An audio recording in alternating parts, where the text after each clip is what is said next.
Hey guys, what's up? My name is Sean Wayne and today, alika, pag-usapan natin itong kwento ni Don Zolveta.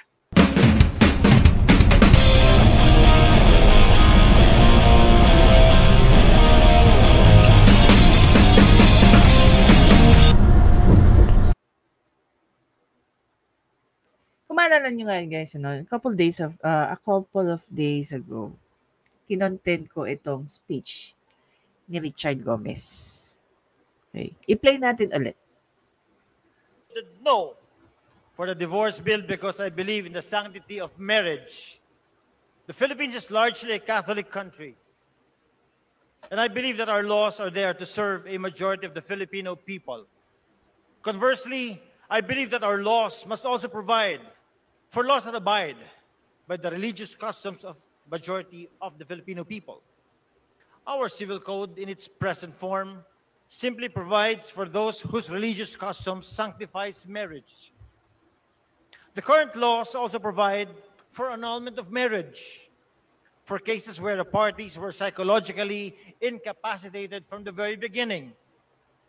So we can say that our laws do not provide for a resolution for those whose marriages were defective at the fundamental level. Divorce may also lead to more cases of infidelity, as people may feel. Sorry. Sabi ni Richard Gomez dito, pakinggan natin ulit ha. Divorce may also lead to more cases of infidelity. Okay. So dito, we can picture out that Richard Gomez is really in support of no divorce. Tama? Kasi naniniwala siya sa sanctity of marriage. Naniniwala siya na dapat hindi natin itolerate ang divorce kasi there's a big possibility na ito yung magiging gateway to infidelity. Tama ba? Okay. Punta tayo dito kay Don Zolveta ngayon. So matagal na tong interview ni Don Zolveta with Boy Abunda. Pakinggan natin yung kwento niya about kay Richard Gomez. Talking about infidelity. I have experienced once before in a relationship being with a man and knowing that he was seeing another woman, and it was a terrible feeling. I didn't like it. I know what it's like. Ano yun? Huminto ka? Nagpaalam ka? Nagwala ka? Lumabang ka? Wala. Siyempre, nagwala ako. Oo. But then, you're in love with the man. You don't have the courage to leave him. Totoo. So you stay. And then you stay, but you're suffering. Wala naman ginagawa, may lalapit sa akin. How can you refuse a woman coming onto you? How can you refuse a woman coming into you? If you are in a relationship, with all due respect, Richard Gomez, you are going to do what you need to do. And that's what? I-refuse mo ang temptation. Protektahan mo yung emosyon ng taong kasama mo. Tama ba ako? 'Di ba? So dito makikita mo yung dalawang Richard Gomez. Yung Richard Gomez na boy at yung Richard Gomez na what? Man. Ngayon na nasa Congress siya. Pinaglalaban niya yung sanctity of marriage. Pero hindi niya pinaglalaban na even in a relationship, there's a sanctity to it. Para sa akin ganun. If I am in a relationship, para sa akin, sagrado rin yung relasyon ko. Whether or not binded by, marriage or not. 'Di ba? Because at the end of the day, for married people, 'di ba? Pwede kayo mag-agree, pwede rin kayo hindi mag-agree, but the thing is, kahit pa kayo ay may papel na pinirmahan, magwo-work ang marriage nyo, hindi dahil sa papel na yan. Magwo-work ang marriage nyo dahil you want to make the marriage work. You want to make the relationship work. Kung kayo nandoon pa lang sa dating stage at nakikita nyo na magwo-work kayo, then pupunta na kayo sa next level. 'Di ba? And yet, dapat ready ka rin. Ready ka na pwedeng magbago ang ugali nito at ready kang yakapin yung pagbabago ng ugali na yun. Paano kung hindi naaayon yung pag-uugali niyan? 'Di ba? Tingnan mo nga yung sabi niya rito, yung dinahilan niya kay Don Zulueta. O balikan natin. Wala naman akong ginagawa. May lalapit sa akin. How can you refuse a woman coming onto you? Kung babae ka na nanonood sa akin ngayon, kung ganyan ang isasagot ng asawa mo, ng boyfriend mo, ng fiancé mo, anong mararamdaman mo? 'Di ba? May pagka-ignoranteng arogante ba ito? Ito ba yung tipo ng linya na pag narinig mo sa taong inaasahan mong may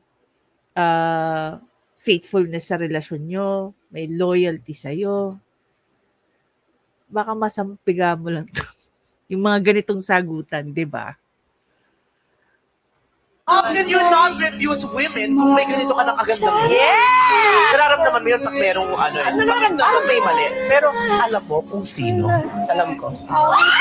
Anong ginawa mo kay Richard nung nalaman mo? Did you ask? I asked. What did you do? Wala lang. Tinanong ko lang sa kanya. Ito yung narinig ko. Did he lie? Sabi, dininay niya. Pero, naniwala ako. Oda mo?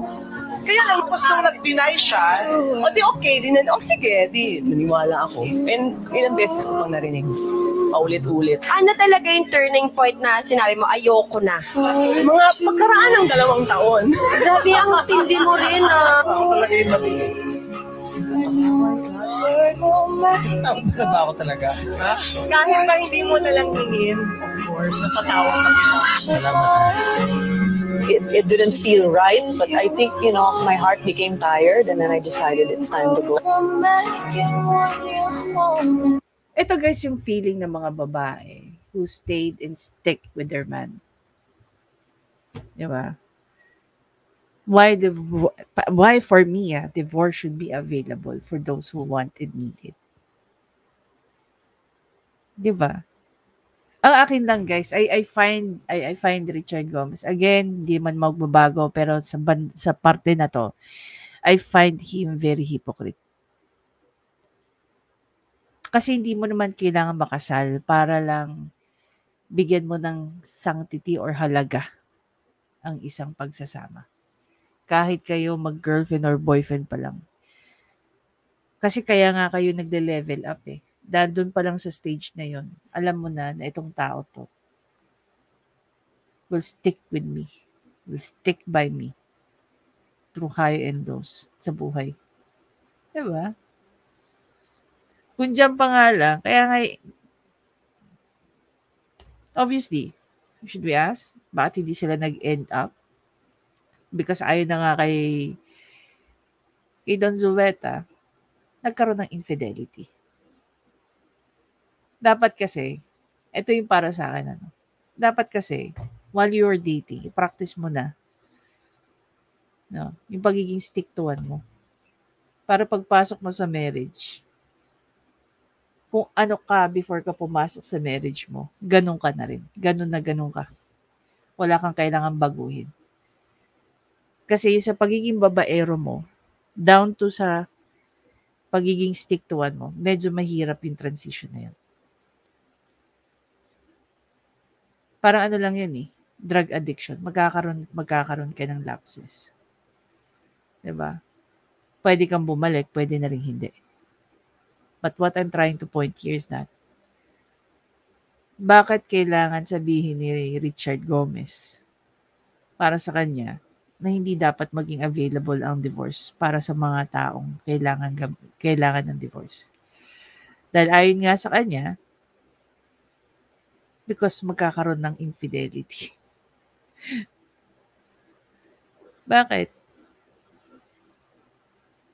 Di ba one of the reason bakit naghihiwalay ang mag-asawa because of infidelity? I think majority, kung meron lang tayong pie chart, baka majority nun yun ang reason.